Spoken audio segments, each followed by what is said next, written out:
Ne pas remettre le voyage, le salut ou la vie à quiconque est condamnable et laborieux. Les forces qui parasitent les êtres se soutiennent.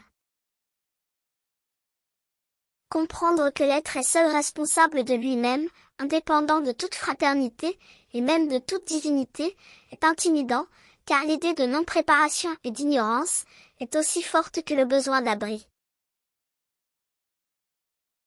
Pour chaque obstacle, problème ou difficulté, l'être a en lui-même la source des solutions et des réponses aux problèmes et aux questions qui sont nées de lui-même. L'être circule respectueusement libre. Sinon, c'est seulement à lui-même qu'il doit s'adresser pour conquérir cette liberté. Voici le seul maître, avec la seule capacité d'agir consciemment. Le texte dit, de chercher, faire confiance, demander, et entrer. La porte existe, pour la folie qui est en chacun.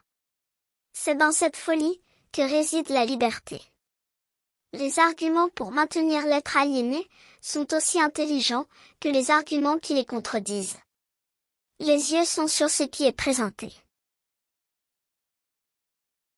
En ce qui concerne les images, le texte est emphatique, répétitif et cherche à rendre les allégories compréhensibles, en les élucidant. On perçoit que les images ne sont pas produites par les yeux. Les yeux font partie de l'ensemble de la vision.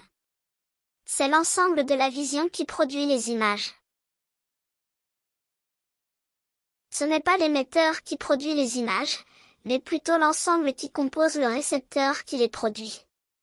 Le son a la même idée. Les oreilles ne produisent pas de son, mais font partie de l'ensemble de l'audition. C'est l'ensemble de l'audition qui produit le son. C'est l'ensemble récepteur qui produit le son, et non l'émetteur, qui vibre uniquement par des émissions du récepteur. Cette idée contredit les concepts, mais place les faits au point d'origine. Ce n'est pas un modèle difficile à comprendre, car tout se passe au centre et à partir du centre, et donc rien ne peut venir de l'extérieur vers l'intérieur, ou de l'intérieur vers l'extérieur. Tout vient du point sans partir, et revient au point sans jamais en être parti. Ce qui semble se produire, ne se produit pas. L'illusion façonne des idées d'événements. L'intelligence, alliée à l'illusion, définit, classe et distribue des concepts. L'être se perd en eux.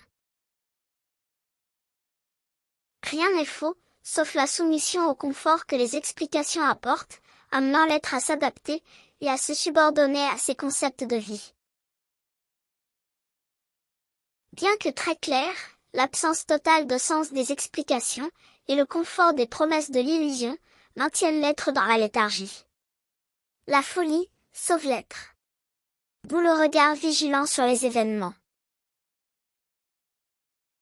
L'attaque contre les apparences, et contre les arguments de l'illusion, aussi folle soit-elle, est libératrice. On sait déjà que flotter sur les différents états est trop facile, lorsque le travail a déjà été fait. Il n'y a ni densité ni subtilité, qui puisse piéger l'être qui pénètre le dense, et surmonte le subtil. Le maître de l'être, est le maître de lui-même. Il n'est ni au-delà, ni en deçà, mais il atteint tout. Le texte indique le travail. La dévotion dans l'exécution du travail aboutit au seul résultat possible, qui est la victoire sur le temps et l'espace.